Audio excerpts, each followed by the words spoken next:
Barzanji, Simtud Durar, Ad-Diyaul Lami, Ad-Dibai, maka insya Allah amal-amal kita ini.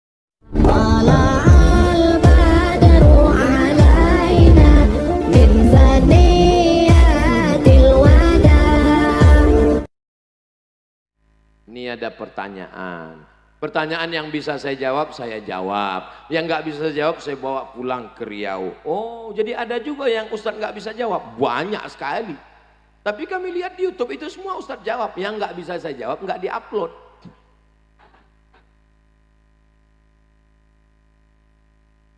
Dosakah seorang anak melawan orang tua yang egois dan matre? Ada mantan orang tua? Nggak ada. Kita ada di dunia ini apakah langsung atau melalui orang tua? Melalui orang tua. Walaupun orang tuamu nggak sholat, walaupun ibumu nggak pakai jilbab, walaupun bapakmu pejudi pezina, maka kau ada disebabkan mereka. Jangan lawan orang tua. Jangan mentang-mentang udah ngaji, pulang dari sini panggil ayah sini, emak sini, duduk. Ya ayyuhalladzina kafaru. Nggak bisa begitu. Coba lihat Nabi Ibrahim alaihissalam. La illam tantahi, kalau kau tidak berhenti menasihati aku, la arjumannaka, aku akan lempar kamu pakai batu. Wahjurni maliya, tinggalkan aku, pergi sana. Apa jawab Ibrahim? Sa'astaghfiru laka rabbi, aku akan mintakan ampun kepada Allah untukmu. Innahu kana bi hafiyya, Allah itu dekat dengan aku dan mengabulkan segala doaku. Itu akhlak yang diajarkan Nabi Ibrahim. Maka selalu kita katakan, Allahumma salli ala sayyidina Muhammad wa ala ali sayyidina Muhammad kama sallaita ala sayyidina Ibrahim wa ala ali sayyidina. Kenapa Ibrahim? Karena Ibrahim berakhlak kepada ayahnya, dibalas Allah. Maka apa bukti akhlak Ibrahim? Anaknya juga Ismail berakhlak. Ya bunayya, oh Maisan, ya bunayya, wahai anakku, inni ara fil manam, aku lihat dalam mimpiku, anni azbahuka, aku menyembelih lehermu, fanzur madza tara, apa pendapatmu? Apa jawab Ismail? Ya abati, wahai ayahku, if'al ma tu'mar, laksanakan apa yang diperintahkan Allah. Satajiduni insyaallahu minas sabirin. Kalau kalian berbakti pada orang tua, adik-adikku, maka insya Allah anak-anakmu juga akan berbakti. Tapi kalau orang tua saya ini Pak Ustadz nakal, wa in jahadaka ala an tusyrika bima laisa laka bihi ilmun, kalau orang tuamu memaksamu untuk mempersekutukan aku, fala tuti'huma, jangan patuh kepada mereka. Jangan ikuti mereka. Tapi ayatnya belum titik. Baca ujung ayatnya. Wasahibhuma fid dunya ma'rufa. Tetaplah berbuat baik kepada mereka. Ma'rufa, yang baik menurut urf. Jadi kira-kira menurut orang saudara saya di Pulau Madura, bagaimana berbuat baik kepada orang tua? Tetaplah berbuat baik. Jadi Ustadz gimana merubah dia? Cara merubahnya, cari siapa orang tokoh yang dia hormati, pakai lidahnya. Lihat dia sukanya ke siapa. Oh, ada tokoh yang dia segani Ustadz. Ini ada orang, datang ke dia. Pak, tolong sampaikan ke bapak saya, jangan egois, jangan matre, karena sekarang udah nggak pakai matre 6.000 lagi. Tolong sampaikan ke dia supaya segera sholat, menutup aurat. Inna awwala ma yuhasabu bihil abdu yaumal qiyamah sholatuhu. Buat acara arisan keluarga, undang kiai. Judul kita pada hari ini adalah arisan keluarga membahas neraka jahanam untuk orang yang matre. Kata bapaknya, ini kayak nyindir saya nih. Boleh nanya Pak Kiai? Boleh. Apakah Pak Kiai ada dapat bocoran? Nah, jadi melalui lisan orang lain. Tapi ada yang lebih hebat daripada itu. Apa dia? Ad-du'a silahul mu'min. Doa senjatanya orang beriman. Maka sholat tahajud malam, di sujud terakhir minta supaya diberikan Allah hidayah. Allah Ta'ala Maha Kuasa. Tidak ada yang sulit bagi Allah. Ya muqallibal qulub, engkau yang membolak-balikkan hati. balikkanlah hati orang tua kami yang matre kepada orang tua yang baik-baik, yang soleh dan solihah ya Allah. Mudah-mudahan orang tua kita baik-baik semuanya insya Allah. Orang tua seperti Quran lapuk. Bagaimana Quran lapuk? Mau dibaca tidak terbaca karena titik ba-nya sudah 3. Tapi mau dibuang berdosa. Quran yang lapuk, Quran yang sudah lama, Quran tahun 70-an, mau dibaca tidak terbaca, mau dibuang berdosa. Lalu gimana? Simpan-simpan aja sampai hilang sendiri. Jaga orang tuamu. Saya ini tidak punya ayah, tidak punya ibu. Saya ini anak yatim piatu. Jadi tahu betul rasanya. Kalian sulit untuk menceritakan bagaimana rasanya nggak punya orang tua. Nanti setelah orang tua adik-adik kalian, orang tua kalian nggak ada, baru merasa. Betul kata Ustaz Abdul Somad, betul kata Ustaz. Nggak usah nangis lagi, kemarin gue kasih tahu nggak percaya. Sedangkan anak sudah berbakti dari segala hal, menafkahi kedua orang tua, anak-anak dan semua keluarga. Jangan menyesal buat baik sama orang tua. Kenapa? Karena kalian sudah melaksanakan perintah Allah. Wa qadha rabbuka alla ta'budu illa iyyah. Selesai Allah, langsung orang tua. Wa bil walidaini ihsana. Saya seorang, ini agak serius sedikit. Saya seorang janda yang hidup mandiri, usaha sendiri dan bekerja sendiri. Tapi meski lelah selalu dituntut untuk selalu dapat uang untuk menghidupi kebutuhan semua keluarga. Bagaimana ini Pak Ustadz? Ini perlu diselamatkan. Tapi yang jadi masalah, kalau yang lajang-lajang ini bersedia nggak apa-apa. Datang seorang nikah, ditanya sama Nabi, kata Nabi, kamu nikah sama gadis apa janda? Kata dia, saya nikah sama janda ya Rasulullah. Kata Nabi, halla bikran tula'ibuha wa tula'ibuka. Kenapa kamu nggak nikah sama anak gadis? Lalu kemudian kata dia, adik saya banyak. Kalau saya nikah sama anak gadis, sebaya dengan anak adik-adik saya, nanti mereka kelahi. Saya nikah dengan janda yang udah agak tua dikit supaya mereka terayomi, terlindungi. Korbankan perasaanmu demi untuk keluarga, wahai anak muda. Setuju? Dari bunyinya kurang. Malah yang mau menyelamatkan bapak-bapak yang udah punya istri.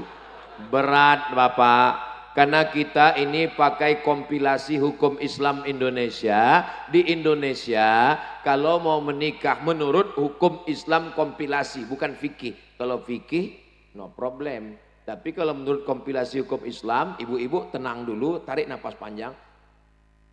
Tahan, jangan lama-lama nanti keluar dari bawah. Hembuskan. Menurut kompilasi hukum Islam Indonesia, ini bapak-bapak ini kalau mau menambah, dia mesti ada surat izin tertulis dari ibu yang disahkan oleh pengadilan agama.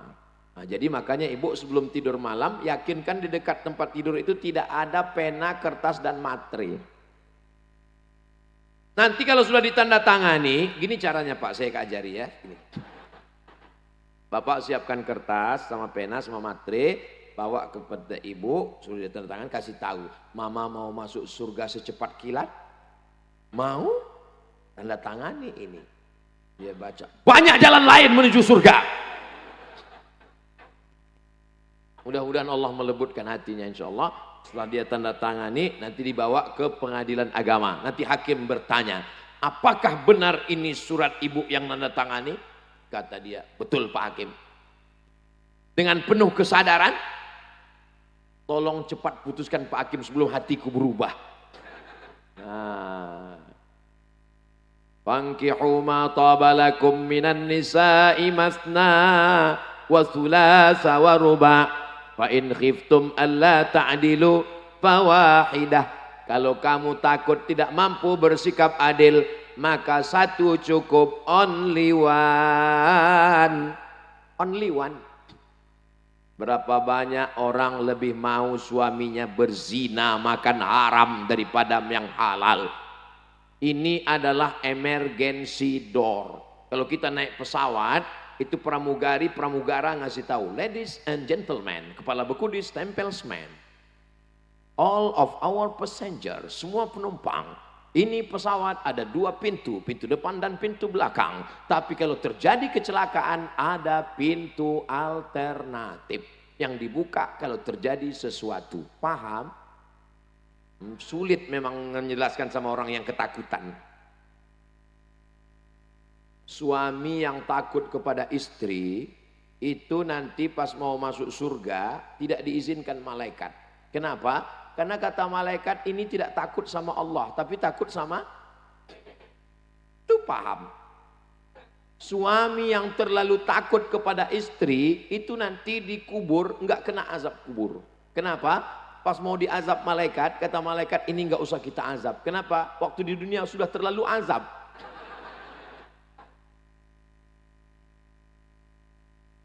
Ya Allah, jadikanlah semua jamaah ini sakinah, mawaddah, warahmah. Jamaah yang dimuliakan Allah Subhanahu wa taala, tabligh akbar, pengajian puncaknya bukan pada tausiahnya, puncaknya adalah pada doa. Jangan beranjak dulu, aminkan doa kiai, khusyukkan hati, minta sama Allah barokah turun karena majelis ilmu dihadiri oleh para malaikat. Majelis kita ini dihadiri oleh para malaikat. Malaikat memanggil teman-temannya, halummu ila hajatikum, inilah hajat yang kalian cari. Maka semua malaikat akan mengaminkan doa-doa kita. Itulah mengapa di akhir majelis apalagi dibacakan Maulid Barzanji, Simtud Durar, Ad-Diyaul Lami, Ad-Dibai, maka insya Allah amal-amal kita ini dipersaksikan oleh para malaikat, dibawa kepada Rasulullah sallallahu alaihi wasallam. Assalamualaikum warahmatullahi wabarakatuh. Ustadz, saat ini saya bekerja di salah satu kapal pesiar di Amerika. Kami di sini membentuk satu kelompok Muslim community. Yang ingin saya tanyakan, bolehkah kami melaksanakan sholat Jumat di kapal, sedangkan kami tidak menetap dan pindah dari satu negara ke negara lain? Mohon penjelasannya kepada Al-Mukarram Ustadz Abdul Somad. Dari Bapak Edi Kurniawan, alumni TMI Al-Amin Prenduan 2012, sekarang tinggal di Amerika. Wow. Taman Al-Amin bisa kerja di kapal pesiar di Amerika. Masya Allah, tabarakallah. Hanya satu mazhab yang mewajibkan sholat Jumat di masjid, mazhab Maliki. Selain mazhab Maliki, mazhab Hanafi, mazhab Syafi'i, mazhab Hambali, boleh sholat di gedung, boleh sholat di tanah lapang, boleh sholat di convention hall untuk sholat Jumat. Tapi kalau ada masjid, maka lebih afdal di masjid. Adapun di tengah laut, tak ada masjid, sholat di masjid mana? Masjid terapung itu pinggir laut.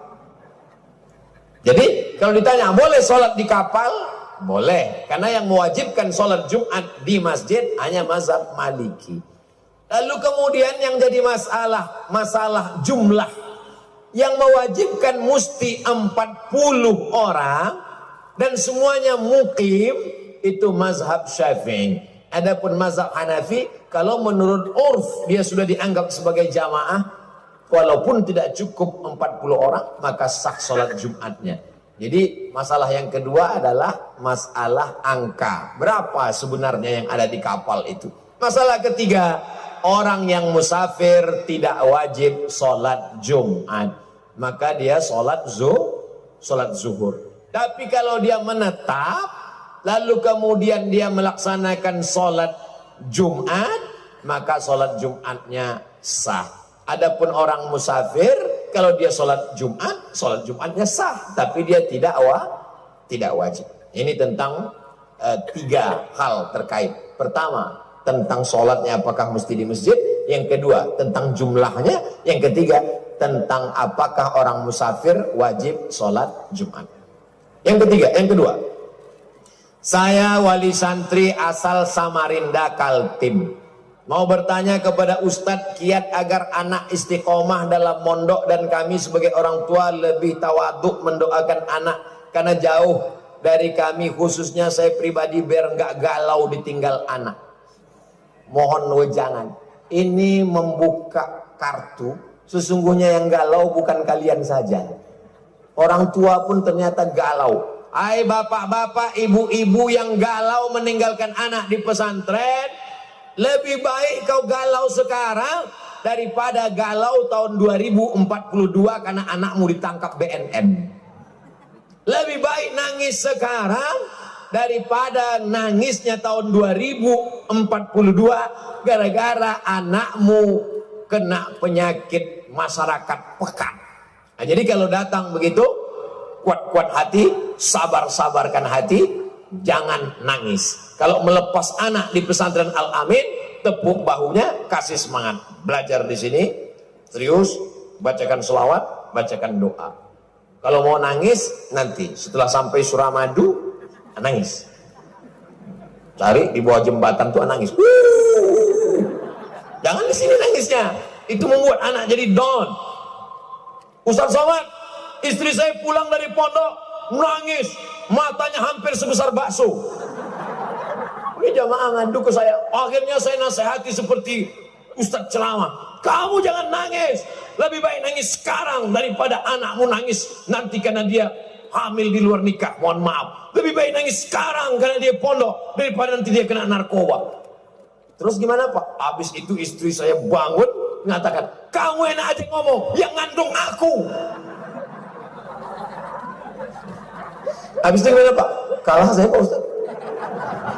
Jadi sebenarnya ayah dan ibu kalian, jadi jangan pernah merasa kalau di pondok itu terbuang. Ini banyak anak di pondok pas mau tidur malam mikir, jangan-jangan aku ini anak adopsi ya. Justru karena mereka sayang lah maka kau ada di pesantren. Kalau nggak sayang, dibelikannya rumah mewah, dibuatnya engkau satu kamar, ada tempat main game online PlayStation, dibelikannya TV sebesar ini untuk main, Mobile Legend. Habis itu kau pun jadi hantu kuntilanak gundurwo. Kalau dia sayang, dia akan kirimkan engkau sejauh mata memandang supaya kau menjadi anak yang soleh dan solehah. Insya Allah ini semua adalah anak-anak yang soleh dan solehah. 3. Bagaimana hukumnya apabila hasil orang tua yang bekerja sebagai sopir yang sholatnya sering ketinggalan, uang hasil sopirnya dibuat biaya anaknya yang sedang mondok di pesantren. Hasil dari korupsi, dari haram, dibelikan ke uang, dibelikan ke beras, uangnya dikirim ke pondok, lalu kemudian duit haram itu dimakan, lalu kemudian menjadi setetes darah, darahnya masuk ke jantung, dari jantung disemprotkan naik ke otak. Ayatnya semua hafal, nasiyatin kadzibatin khoti'ah, ubun-ubun kazibatin, pembohong, khoti'ah, pelaku dosa, pembuat kejahatan. Kenapa ubun-ubun? Karena otak inilah yang memerintahkan. Jangan heran kalau ada anak yang otaknya jahat, salah satu penyebabnya adalah makan haram. Jadi kebetulan di sini Pak Sopir, kamu tetap bisa sholat Pak Sopir. Maghribnya nggak bisa, sholatnya isya nanti jamak takhir. Maghribnya 3, isyaknya 2. Zuhurnya bisa jamak takdim, zuhur 2, asar 2. Bisa jamak takhir, asar 2, isya 2. Jadi tidak ada alasan Pak Sopir untuk tidak sholat. Sampai kapan saya jamak ini Pak Ustadz? Selama kamu musafir. Saya nggak pernah pulang ke rumah. Namamu siapa? Bang Taib. Berarti kamu musafir terus. Maka orang yang musafir terus, dia tetap jamak qashar sampai dia muqim selama 4 hari 4 malam atau 20 kali sholat menurut Syekh Wahbah Zuhaili dalam kitab Al-Fiqhul Islami wa Adillatuh. 4. Perkenalkan, nama saya Pak Akib dari Asta Yusuf Talango, Sumeneb. Kita tahu bahwa jodoh rezeki mati ditentukan Allah. Bisakah ketentuan itu dirubah oleh manusia dengan doa setiap nisfu Sya'ban? La yaruddul qada illa doa. Tidak ada yang bisa merubah takdir kecuali doa. Ya Allah, kalau dia memang bukan jodohku, jodohkanlah aku dengan dia. Kalau dia memang sudah punya jodoh, matikanlah jodohnya. Jangan, nggak boleh mendoakan yang tak baik. Maka boleh jadi yang kita minta itu ada yang disediakan Allah yang lebih baik. Tapi berdoa minta nama boleh. Mana dalilnya doa minta nama boleh? Oh, Nabi pakai nama. Allahumma a'izzal islama bi umarain. Tolonglah Islam ini dengan dua Umar. Umar bin Khattab atau Umar bin Hisham. Umar bin Khattab atau Umar bin Hisham. Umar bin Hisham itu siapa Pak Ustadz? Abu Jahal. Nama kerennya Abu Jahal. Nama medsosnya. Nama aslinya Umar bin Hisham. Nama aslinya Abdul Uzza. Nama FB-nya Abu Lahab. Jadi mereka namanya macam-macam. Siapa yang ceramah tadi? Ustadz Abdul Somad? Oh enggak, yang ceramah UAS. Sama. Itu juga orangnya. Jadi doa bisa merubah. La yaruddul qadha illa doa. Tapi doa takdir itu ada dua. Ada takdir mubram, ada takdir muqayyad. Maka kita tak tahu yang mana, kita disuruh berdoa. Apa kata Umar bin Khattab? Aku tidak tahu doaku ini diterima Allah atau tidak, tapi aku tetap berdoa karena doa adalah ibadah. Ini banyak orang sekarang habis sholat nggak mau berdoa lagi. Assalamualaikum warahmatullahi wabarakatuh. Assalamualaikum warahmatullahi wabarakatuh. Langsung pergi. Pas ditanya, ente nggak berdoa? Apa doa yang lama aja belum makbul, masa tambah lagi? Berdoa. Allah tidak akan pernah bosan mengabulkan doa, sebagaimana kita tidak pernah muak berdoa. Ud'uni astajib lakum. Orang yang tidak mau berdoa adalah orang yang sombong. Orang yang sombong tak mendapatkan rahmat Allah Subhanahu wa ta'ala. Bahasa lugasnya, bisakah takdir mubram diubah oleh doa seorang mukmin? Mohon dalil dan penjelasannya. Kita tak tahu mana yang ketetapan Allah muqayyad mubram. Kita serahkan pada Allah. Puncak dari setelah doa adalah ridha. Aku ridha menerima ketetapan Engkau. Raditu billahi rabba wa bil islami dina. Ada yang lebih tinggi daripada surga. Ketika orang sudah masuk surga, ditanya Allah Ta'ala, ya ahlal jannah, madza turidun? Hai penghuni surga, kamu mau apa? Penghuni surga menjawab, ada satu yang kami belum dapat ya Allah, ridhaka. Itulah mengapa kita selalu berdoa, Allahumma inna nas'aluka ridhaka wal jannah.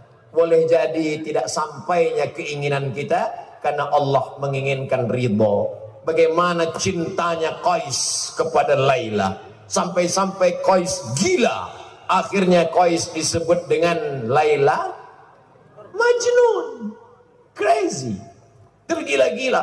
Sampai satu saat dia ditanya, Qais, Laila turidu amid dunya wa ma fi tawayaha.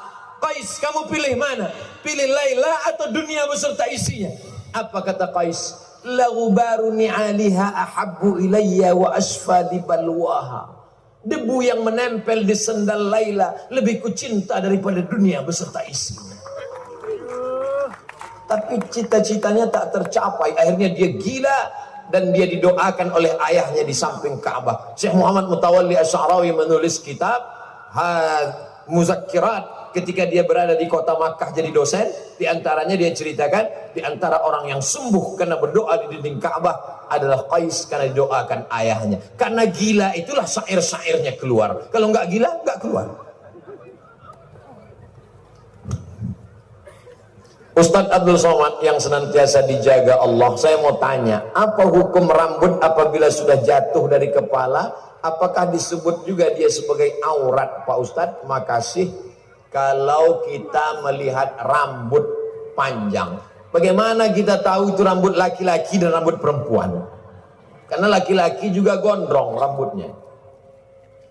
Maka kalau besar kemungkinan dapat rambutnya itu adalah di pesantren lil banat, semuanya perempuan, maka itu jenazah kalau meninggal dunia, maka menurut mazhab Syafi'i tetap batal wudhunya kalau disentuh oleh orang yang tak mahram. Maka kedudukan bulu rambut dengan kulit tidak beda antara orang yang sudah meninggal dengan orang yang hidup. Tapi kalau ada qarinahnya, di antara qarinah itu adalah kalau dapat dipastikan 99,9% memang itu punya perempuan. Tapi kalau tak dapat dibedakan, maka maja'alallahu alaikum, Allah tidak menjadikan agama ini min haraj. Allah tidak mempersulit kita. Jadi jangan nanti sibuk adik-adik main bola tiba-tiba nggak jadi nendang. Kenapa? Ini ada rambut, laki-laki apa perempuan, mahram apa tidak? La yukallifullahu nafsan illa wus'aha. Jadi masalah orang mati atau hidup, maka kulitnya tetap membatalkan wudu menurut mazhab Syafi'i.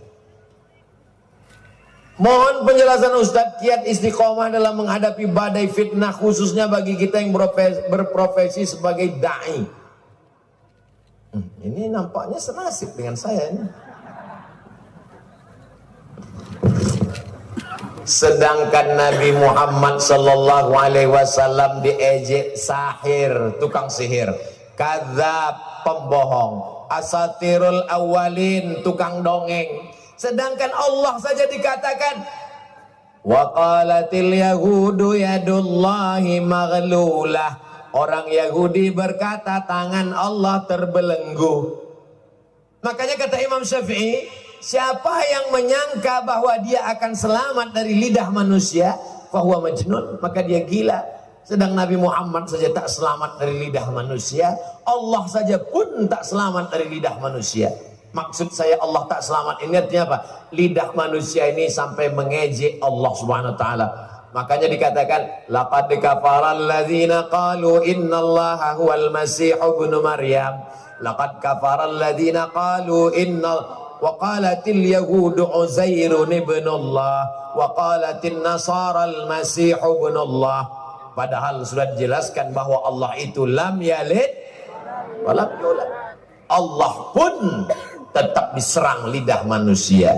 Nabi Muhammad SAW mereka katakan majnun, sahir, asatirul awalin, gila, tukang sihir, kadzab, pembohong, asatirul awalin, dongeng nenek moyang. Apalagilah kita yang bukan siapa-siapa dan bukan apa-apa. Waman ahsanu qaulan mimman da'a ilallah. Maka tidak ada yang bisa menguatkan kita selain berkata bahwa yang kita lakukan ini adalah karena Allah. Ini adalah ujian klasifikasi keimanan. Allah cuma minta satu, Allah balas dua.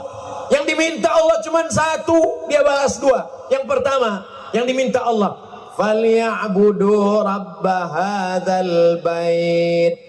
Banyak-banyak beribadah kepada Allah. Kalau kau banyak beribadah kepada Allah, maka dia balas dua. Yang pertama, at'amahum min ju'. Kalau kau lapar, dia akan kenyangkan engkau. Wa amanahum min khauf. Kalau kau takut, engkau akan amanahum min khauf. Kalau kau takut, cemas, galau, dia akan berikan engkau rasa aman. Tapi yang dua ini mesti satu alat untuk meraihnya. Falyabudu rabb hadzal bait. Tidak selesai dengan pikir, tak selesai dengan analisa. Perbanyak solawatmu, perbanyak zikirmu, perbanyak solatmu, perbanyak tasbihmu, Allah akan balas dua. At'amahum min ju' wa amanahum min khauf. 7. Bagaimana hukum memberi uang kepada pengamen apabila nanti hasilnya dia pergunakan untuk kemaksiatan? Ada 3 orang bersedekah, yang satu sedekah, yang satu sedekah, yang satu sedekah. Satu orang bersedekah kepada 3 orang. Ternyata 3-tiganya orang tak betul. Yang pertama pelaku maksiat, yang kedua orang kaya, yang ketiga orang zalim. Kata orang, kamu sedekahmu mubazir, karena 3 orang itu tak benar, tapi dia tidak tahu. Maka kemudian apa kata Nabi?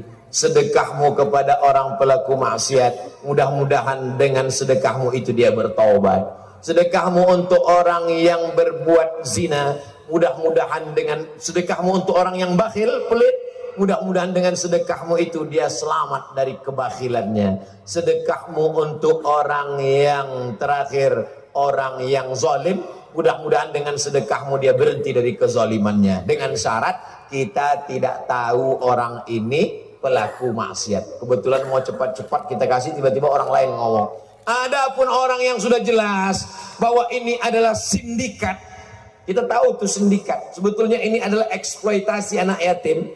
Suami istri, waktu kita berangkat pagi di lampu merah yang buta suaminya, nanti sore pulang yang buta istrinya. Bisa ganti-gantian. Kita sudah tahu, maka jangan lagi berikan, karena mereka ini hanya eksploitasi orang miskin. Kedelapan, saya mau tanya, sahkah wali nikah dengan pakai video call dari jarak jauh? Nikah dengan alat, kalau dia selamat dari ihtimal kemungkinan, maka dia bisa dijadikan sebagai dalil. Nikah pakai telekonferensi. Karena yang dimaksud dengan satu majelis itu bukan satu majelis wali mempelai laki-laki, dua saksi. Yang dimaksud dengan satu majelis adalah satu waktu, yang satu dengan syarat tidak ada tipuan di sana. Assalamualaikum, waalaikumsalam. Saya ini Pak Kua. Iya. Apakah Bapak betul walinya? Betul. Apalagi sekarang bisa nampak wajahnya. Itu. Jadi kalau tidak ada ihtimal, kemungkinan, maka sah. Tapi kalau begitu juga dengan akad jual beli. Tapi kalau masih ada di dalamnya kemungkinan, ad-dalil idza tamal saqata bihil istidlal. Kalau suatu dalil itu mengandung ihtimal, maka dia gugur menjadi istidlal. Tapi bagi saya pribadi lebih baik untuk tidak pakai itu. Kenapa? Al-khuruju minal khilafi aula. Kalau pakai alat ini ada khilafnya. Kalau tak pakai alat ini tak ada ikhtilafnya. Maka meninggalkan yang ada ikhtilafnya lebih utama daripada. Tapi kalau tidak memungkinkan sama sekali, maka boleh dipakai. 9. Berdosakah kita bekerja di salah satu dealer motor yang bekerja sama dengan perusahaan leasing, finance, dalam urusan transaksi kredit ke customer, sedangkan perusahaan leasing finance tersebut menerapkan praktek riba? Kalau pihak leasing jelas berdosa, tapi bagaimana dengan kedudukan dealer, pemilik dan pegawai dalam pandangan Islam? La'anallahu akilar riba. Allah melaknat orang yang makan riba. Wa mukilahu, orang yang dikasih makan riba, orang yang mewakilkan transaksi. Wa katibahu, orang yang mencatat, pegawai administrasi. Wa syahidaihi, orang yang menjadi dua saksi. Kulluhum sawa, mereka semuanya sama. Jadi 4 orang ini yang terkait dengan riba tadi sama. Adapun orang yang tidak terkait langsung, nah ini yang 4 ini terkait langsung. Saya jual makanan, tiba-tiba datang orang beli nasi. Assalamualaikum Pak Ustadz, saya mau beli nasi. Saya nanya, ini uang kau ini uang riba atau uang halal? Ngamuk dia. Kita tidak perlu tanya, kenapa? Karena saya jual nasi, nasi ini halal, maka yang dilihat di situ adalah nasinya. Jadi yang tidak terkait secara langsung, maka dia tak masuk. Adapun yang terkait langsung, yang 4 ini, maka masuk kategori haram. Jadi kalau orang jual riba, dia beli semen, kita jual semen. Yang kita jual itu semennya, tidak ada hubung kait dengan pekerjaan si pembeli. Karena kalau si pembeli itu semuanya nanti ditanya, oh macam-macam, ada orang yang jual benda haram, ada orang yang dari hasil korupsi, ada orang. Jadi Islam tidak memberatkan. Yang kena hanya yang kaitan ring pertama yang langsung. Adapun yang tidak langsung tadi, maka tidak terkait dengan riba. Terakhir yang ke-10, dalam pepatah dikatakan kulil haq walau kana murran. Jika dihadapkan pada sebuah kejadian yang mana pada saat itu jika berkata bohong akan bersalah terhadap guru, namun jika berkata jujur akan kehilangan pertemanan yang sudah lama dibangun. Bagaimana kita mesti bersikap sebagai seorang muslim? Ini sebetulnya bukan nanya, mau mencari pembenaran. Kalau saya jujur Pak Ustadz, ini bohong ke guru, tapi teman ini Pak Ustadz, teman ini sudah buat salah, maka tidak bisa berbohong untuk menutupi suatu kesalahan. Maka disebutkanlah ra'suz dzunub al-kadzib, induk dari segala dosa adalah bohong. Satu bohong akan ditutup oleh 1000 bohong. Yang boleh bohong cuman 3 kasus. Yang pertama ketika dalam perang, al-harbu khid'ah, perang itu tipu muslihat. Tiba-tiba perang, lalu kemudian saya masuk ke rumah jamaah. Musuh kita datang, musuh kita nanya, ada Abdul Somad di sini. Maka nggak boleh kasih tahu. Tuh di bawah tempat tidur. Ada Abdul Somad di sini. Abdul Somad tidak ada di sini. Maksudnya tidak ada di sini, tapi ada di kamar sana. Itu namanya hilah, fikih hilah. Yang pertama, ketika berperang untuk menyelamatkan umat, itu boleh. Yang kedua, ketika mendamaikan dua orang yang sedang kelahi. Datang dia ke kita, itu si Anu itu orangnya pembohong, penipu, nggak benar. Lalu kemudian datang si B. Tadi dia datang ke sini, iya. Dia cerita tentang aku. Satu pun nggak ada dia cerita tentang kamu. Maksudnya satu nggak ada, tapi 10 ada. Untuk menyelamatkan dua orang supaya jangan sampai kelahi. Yang ketiga adalah suami terhadap istri tidak pada perkara yang haram. Suami ibu pulang dari Surabaya bawa kain batik. Lalu dia nanya, "Oh my darling, buah hati belayan jiwa, gimana pandanganmu tentang kain batik ini?" "Abang, seumur hidupku belum pernah melihat batik seperti ini." Maksudnya jeleknya. Tapi tak dia sebutkan. Dalam pada 3, menyenangkan pasangan bukan pada perkara yang haram, mendamaikan orang yang berkelahi pada saat perang, menyelamatkan. Lain daripada itu, maka bohong tidak dibenarkan, karena satu bohong akan menyebabkan menutupinya dengan bohong-bohong yang lain. Tolong Ustadz jelaskan tentang Islam moderat. Sekarang saking banyaknya orang, sudah beda-beda tipis antara moderat dengan mudorot. Yang satu mengatakan Nabi Isa itu anak Tuhan. Yang satu mengatakan Nabi Isa itu anak zina. Ekstrim kiri mengatakan Nabi Isa anak zina. Ekstrim kanan mengatakan Nabi Isa anak Tuhan. Maka Islam itu sudah moderat. Islam itu sudah moderat. Dia jalan tengah. Wa kadzalika ja'alnakum ummatan wasata. Dia pertengahan. Nabi Isa tidak anak Tuhan, tapi dia juga bukan anak zina. Wa ummuhu siddiqah, ibunya orang yang benar. Maka yang benar adalah dia Rasul utusan Allah. Jadi kalau ditanya Islam moderat itu apa? Islam moderat itu kita, Islam ahlus sunnah, berpegang kepada sunnah dan berjamaah. Minta dijelaskan tentang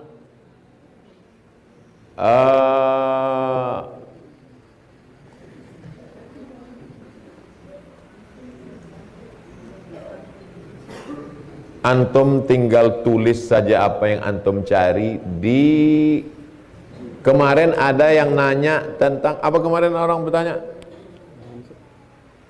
yang Anda bilang pakai aja apa kok sikit. Oh iya, tentang hukum tidur setelah sholat subuh. Apa hukum tidur setelah sholat subuh, kata dia. Padahal mudah aja nyarinya di situ. Tulis saja UAS tidur subuh. Coba tulis UAS tidur subuh, habis itu enter. Langsung dapat. Bagaimana hukum tidur setelah subuh? Bolehkah tidur setelah subuh? Jadi saya selalu kalau ditanya, pakai aja akalmu agak dikit aja, insya Allah ketemu jawaban-jawaban saya. Tulis sedikit aja. Ustadz, bagaimana hukumnya tentang kredit? Tulis saja situ, UAS kredit. UAS kredit. Nah, ya, ketik ya, UAS kredit. Langsung dapat hukum kredit motor, tanya jawab kredit riba. Udah aja.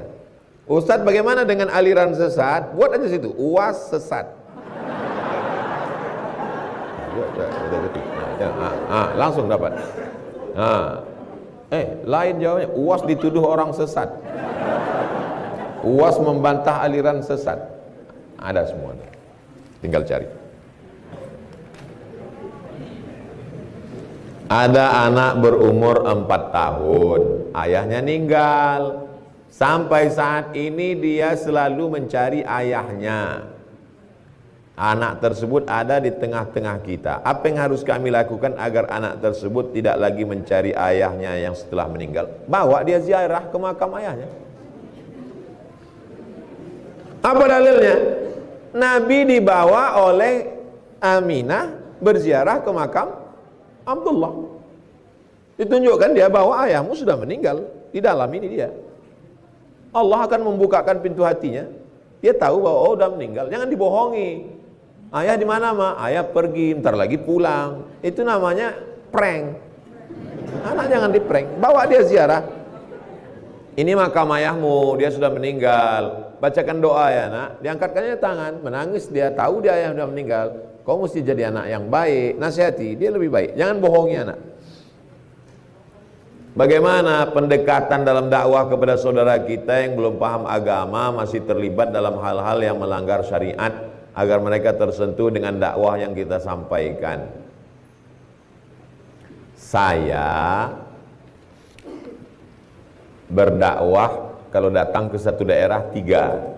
Pertama, saya mesti menyentuh akar rumput, jumpa dengan semua lapisan masyarakat, baik yang udah taubat, hijrah maupun yang belum. Maka saya minta dakwahnya di tanah lapang.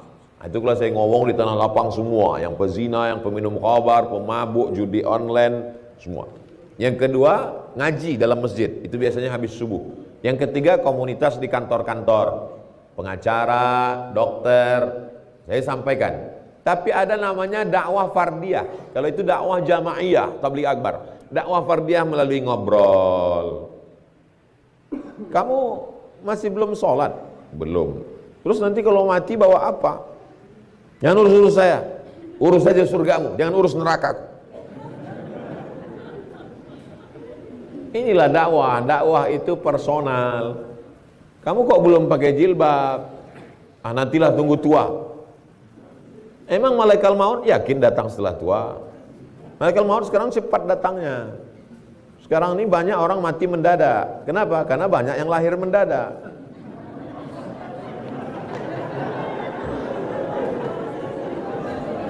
Jadi dakwah personal itu tidak selamanya pakai dalil, lebih banyak. Saya ketemu bapak-bapak, saya ini orangnya nggak suka ngaji, nggak suka pengajian, nggak suka sama ustadz. Terus bapak taubatnya gimana? Istri saya waktu malam dia ngomong gini, nanti kalau abang mati gimana bang? Dia nggak ada ceramah 1 jam tabligh akbar. Kalau abang mati gimana? Ternyata kalimat yang dari dalam hati sampainya ke hati. Suaminya ngomong ke saya, pas saya mau tidur malam saya terpikir, nanti kalau abang mati gimana? Itulah sebab dia bertobat. Yang dulu hati yang paling dalam. Ibu mungkin bukan ustazah, bukan profesor, bukan syekh, tapi kata-kata ibu bisa menusuk sampai ke dalam hati. Apalagi hati bapak, banyak yang sudah lama tertusuk. Apa kiat-kiat menjadi dai profesional dan masyhur seperti ustadz? Jangan masyhur. Masyhur itu berat, biar aku aja. Saya tidak bisa jalan ke mall dengan istri saya. Karena kalau saya jalan nanti dikejar jamaah. Tidak bisa makan di rumah makan. Baru 1 suap orang udah datang minta foto. Kalau mau pergi naik pesawat mesti pakai jaket hitam, pakai topi, pakai masker, pakai kacamata. Karena kalau ada orang kenal, nanti pramugari minta foto, boleh foto enggak?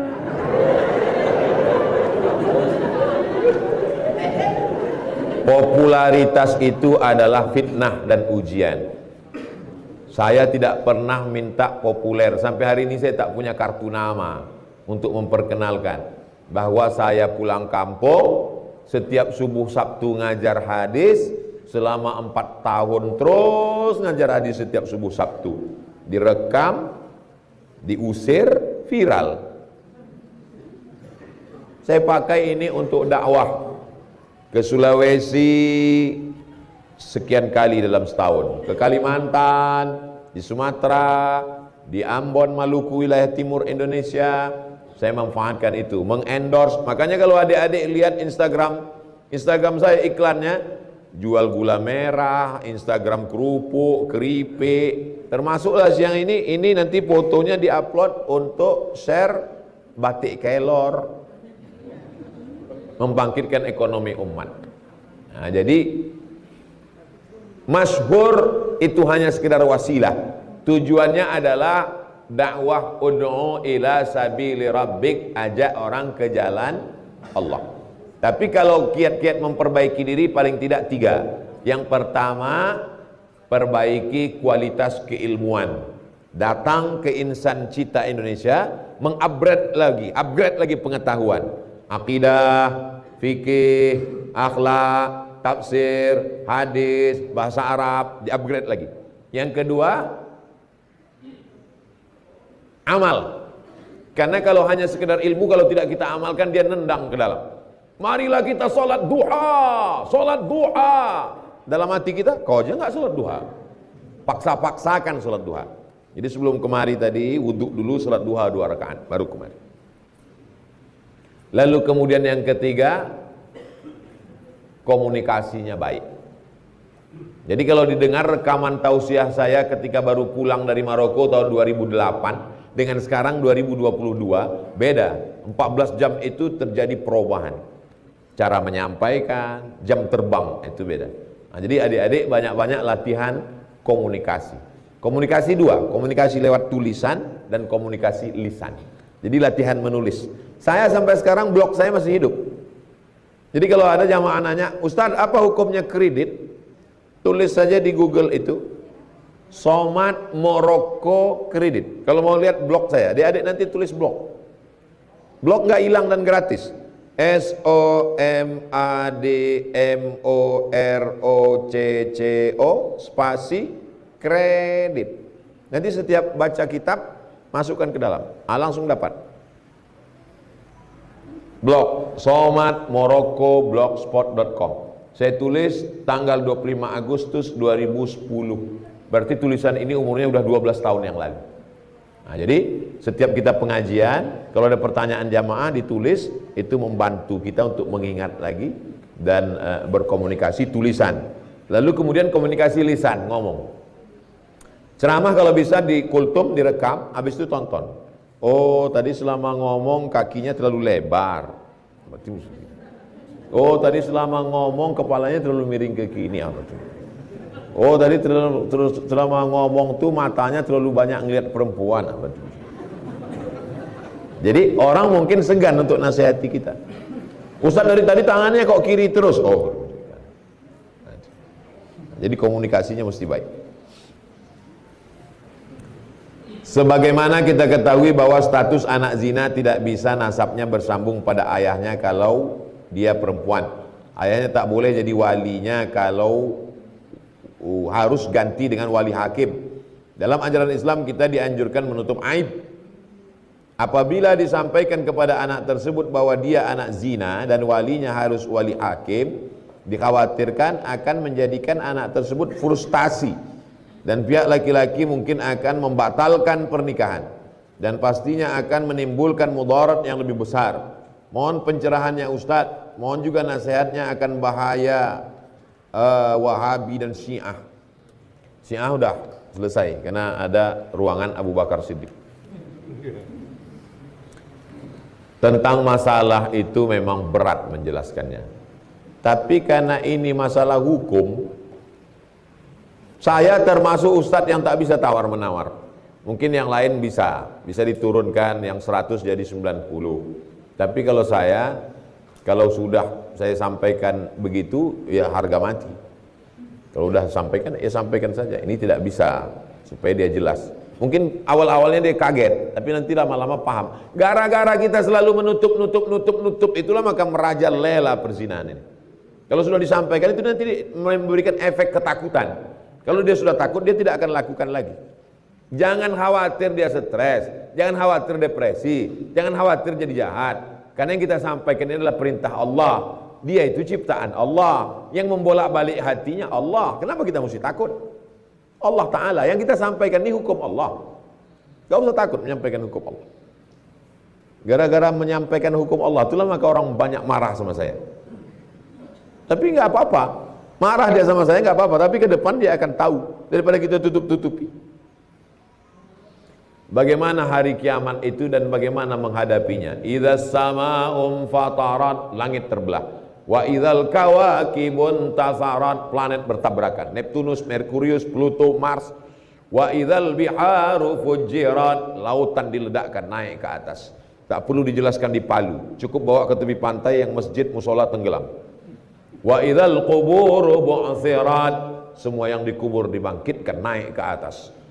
Alimat nafsum ma qaddamat wa akharat. Itulah persiapannya. Di saat itulah baru manusia sadar. Alimat nafsum ma qaddamat wa akharat. Apa yang sudah kulakukan dulu? Apa yang sudah kuamalkan dulu? Jadi kematian baca juz 30. Itulah mengapa tafsir diawali juz 30. Karena banyak di situ cerita tentang kiamat dan cara mempersiapkan kematian itu adalah dengan banyak-banyak beramal soleh, bukan somat. Bagaimana supaya hafalan yang kita hafal ini tidak cepat hilang? Sesungguhnya tidak ada orang yang menghafal. Yang ada itu adalah orang mengulang. Adakah di antara kita yang menghafal Al-Fatihah? Enggak ada. Saya enggak pernah menghafal Al-Fatihah. Adakah di antara kita orang yang menghafal Qul Huwallah? Enggak ada. Lalu kenapa kita hafal dan enggak lupa-lupa? Karena sering diulang. Makanya murojaah. Kalau sering diulang enggak akan hilang. Dan jauhi perbuatan maksiat. Syakautu ila waqi'in su'a hifzi. Aku melapor kepada Imam Waqi', hafalanku error, kacau. Fa arsyadani ila tarkil ma'asi. Kata dia, tinggalkan perbuatan maksiat. Li'annal ilma nurun. Karena ilmu itu cahaya. Wa nurullah la yuhda lil 'asi. Cahaya tak akan diberikan Allah kepada orang yang melakukan perbuatan maksiat. Bagaimana caranya supaya kita bisa dengan satu amalan, bisa istiqomah satu amalan. Adwamuha wa in qalla.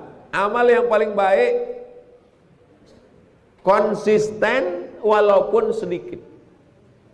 Tapi istiqomah. Tapi jangan nanti jangan gara-gara ini kamu kok sholatnya sholat Jumat terus, yang lain kok nggak sholat. Yang penting konsisten walaupun sedikit. Nah, bukan itu. Yang fardu wajib nggak bisa ditawar-tawar kalau sudah wajib. Tapi kalau kita istiqomahkan baca Al-Quran satu hari satu juz, satu hari satu lembar, satu hari satu halaman, nah, gitu. Berawal dari keterpaksaan, lama-lama menjadi kebutuhan, lama-lama menjadi kenikmatan. Awalnya terpaksa, lama-lama butuh, lalu kemudian menjadi nikmat. Bagaimana caranya tidak pernah bosan menuntut ilmu sampai sekarang? Saya orangnya suka penasaran. Kenapa begini? Kenapa begini? Penasaran saya itulah yang membuat saya mesti membaca. Jadi istri saya dibilangnya, kenapa abang mencari terus? Saya bilang, saya kalau nggak ketemu jawabannya saya tak bisa tidur. Itu memang kebiasaan saya dari dulu. Kalau saya sudah ketemu jawabannya, udah saya baca, baru saya bisa tidur. Jadi kalau saya penasaran, saya cari terus. Penasaran itulah yang membuat terus mencari. Jadi sampai hari ini kalau ada orang bertanya, saya tak bisa menjawab. Saya cari terus, browsing, cari, buka kitab, cari PDF, cari, sudah ketemu baru. Jadi kalau kita merasa nyaman dengan ketidaktahuan, itulah yang membuat kita malas. Jangan merasa nyaman pada tidak tahu. Jangan berada di zona aman. Sikap apa yang dimiliki jika kita mau menjadi orang yang berguna bagi agama, bangsa, negara, tanpa memunculkan sikap sombong dan angkuh dalam jiwa? Sifat apa yang harus dimiliki jika kita mau menjadi orang yang berguna bagi agama, bangsa, negara, tanpa memunculkan sikap sombong? Yang pertama, faqidus syai' la yu'ti. Orang yang tak punya apa-apa tidak bisa memberi apa-apa. Orang yang tidak punya ilmu Al-Quran, tidak punya tahsin, tidak punya tajwid, tidak punya tahfiz, nggak bisa ngajarkan Al-Quran. Itulah mengapa adik-adik di sini aliyahnya 4 tahun, karena setahun itu tahsin, tahfiz, bahasa Arab. Jadi yang pertama bekali diri dulu. Setelah itu baru yang kedua ada peduli. Sekarang banyak orang tidak mau tahu. Mau sekolah, mau nggak sekolah, mau mabuk, mau sakau, bukan urusan saya. Setelah kita punya, yang kedua ada rasa ingin peduli menyelamatkan orang lain. Man lam yahtam bi amril muslimin falaisa minhum. Siapa yang tak peduli, maka dia bukan orang Islam. Saya yakin pesantren ini dibangun karena rasa peduli. Yang ketiga, amal kita itu tidak membuat kita masuk surga. Itu yang membuat kita nanti tidak sombong. La yudkhilal jannata ahadakum amaluhu. Kamu masuk surga bukan karena amalmu. Bangun pesantren masuk surga, enggak bisa. Lalu kenapa? Karena bangun pesantren, turun rahmat Allah. Karena rahmat Allah itulah kamu masuk surga. Dan orang sombong tidak dapat rahmat Allah. Pertama, siapkan bekal. Yang kedua, peduli. Setelah beramal, bukan karena amalmu kau masuk surga, tapi karena rahmat Allah. Dan kalau kau sombong, rahmat Allah tidak turun. Bagaimana pandangan Islam tentang hukum pernikahan beda agama sementara proses pernikahannya sudah dilakukan tapi tidak melalui KUA dengan alasan untuk menghindari zina? Panjang kali sampai hilang napas saya. Tidak ada satupun bapak kepala kantor urusan agama di Indonesia yang berani menikahkan beda agama, karena menurut hukum Islam di Indonesia, memakai mazhab Syafi'i tidak boleh nikah dengan agama lain. Pak Kua, boleh nikah beda agama di kantor Kua? Tidak boleh. Tidak ada tawar-menawar. Makanya dasar hukumnya Al-Quran. Wala abadun mu'minun, seorang hamba miskin, susah, melarat tapi beriman, khairun, lebih baik, min musyrikin, dari seorang yang tidak beribadah, tidak bertauhid. Walau a'jabakum, walaupun dia menakjubkan kamu, lebih ganteng, lebih kaya, lebih hebat, lebih tinggi, lebih putih, lebih cantik. Makanya sedia payung sebelum hujan. Kalau sudah nampak anak kita kelihatannya mulai akrab, mulai dekat, tanya dia, itu siapa nak? Teman aja mah, tapi kenapa kulihat TTM teman tapi mesra? Kok mama tahu? Mama kan lahir nggak langsung tua, pernah juga muda. Jangan kita diam. Selama ibu masih mau ngomong, kok jalan sama siapa, tadi boncengan sama siapa, pulang jam berapa, ke mall sama siapa, insya Allah itu namanya merepet nasional. Tapi kalau sudah ibu diam aja, Bu, tadi anak ibu dibonceng orang kelihatannya nggak baik, biar aja, kiamat sudah dekat. Tapi kalau sudah terjadi, mau diapakan lagi? Nasi sudah jadi tai ayam. Udah hancur, kacau balau, babak belur, ibu cerita bubur juga lagi. Jaga anak-anak kita Pak, jaga anak-anak kita Bu. Saya nggak sanggup jaga ponakan saya. Saya di sini dari Kamis, Jumat, Sabtu, Ahad baru pulang. Jadi yang menjaga ponakan saya siapa? Saya serahkan ke pesantren. Yang perempuan udah kelas 4, yang laki-laki udah kelas 2. Mizian Hazik Abdillah masih SD, nanti kalau sudah SMP masuk pesantren. Nggak sanggup Pak Ustadz, biaya pesantren masuknya 30 juta, naik jantung koroner saya. Tadi saya ke pesantren, kamarnya bersih, kasurnya tebal, masjidnya mantap, asramanya keren, pemandangannya luar biasa. Saya nanya, Pak Kiai Wildan, ya, di sini bayarnya berapa? Gratis. Pesantren Insan Cita Indonesia, biaya anak-anaknya gratis. Allahu Akbar. Tapi dalam kurung tentu ada syarat dan ketentuan berlaku. Fit dan proper test. Mudah-mudahan semakin banyak orang Sulawesi Tengah yang membuat pesantren seperti Insan Cita Indonesia, insya Allah. Amin. Dalam satu rumah tangga ada dua akidah yang berbeda, laki-laki Muslim, perempuan tidak Islam.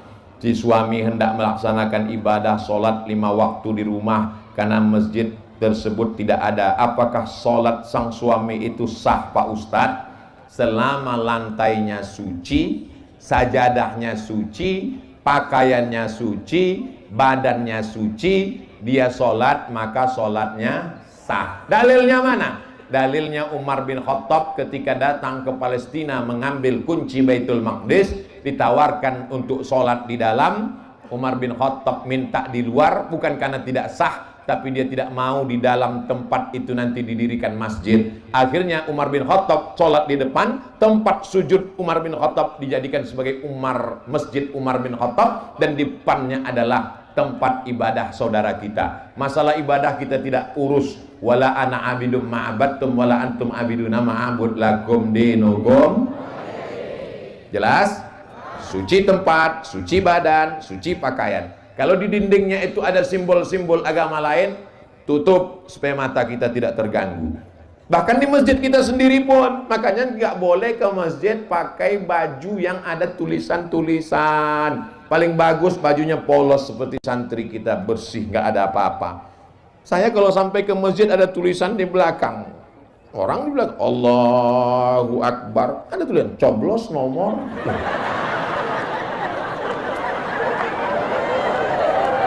Udah ke masjid datang terlambat, pakai baju kaos, langsung ke depan sop nomor 1, Allahu Akbar, tertulis di belakang. Emang masalah buat lo? Aduh. Dalam agama Islam, orang yang sudah keluar dari Islam tidak berhak atas warisan. Akan tapi salah satu dari anggota keluarga sudah mendapat bagian, dan setelah mendapatkannya dia keluar dari Islam. Apakah anggota keluarganya berhak untuk menarik, meminta kembali? Kalau dia sudah mendapat hibah, lalu kemudian dia mengurus surat tanahnya ke BPN, Badan Pertanahan Nasional, tidak bisa ditarik kembali. Karena hibah dengan wasiat bedanya. Kalau hibah langsung serahkan ambil, kalau wasiat nunggu meninggal. Makanya jangan senang dulu kalau dapat wasiat, karena orangnya belum tentu meninggal. Alhamdulillah Ustaz, saya dapat wasiat, orangnya udah meninggal? Belum, lama nunggunya. Tapi kalau dia wasiat, kuwasiatkan anakku dapat, maka setelah murtad tidak dapat. Yang menetap, yang menyebabkan tidak dapat harta warisan, pertama, putus karena perceraian. Yang kedua, putus karena keluar Islam. Yang ketiga, karena membunuh seorang anak nunggu warisan bapaknya. Oh, lama kali kau mati. Maka dia tak dapat warisan. Jelas? Ustaz Abdul Somad itu jelas. Kalau ada orang yang ngomong Abdul Somad itu nggak jelas, paket dia habis. Ceramahnya putus-putus.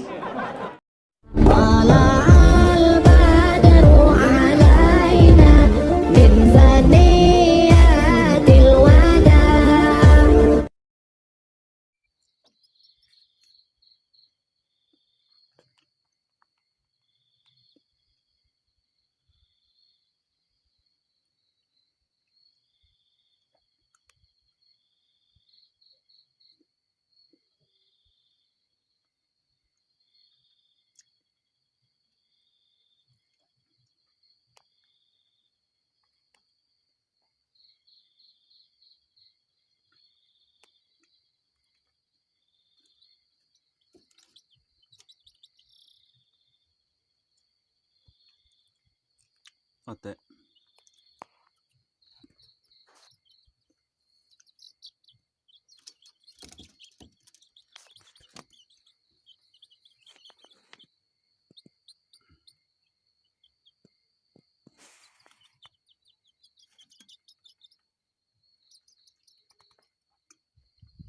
Hmm.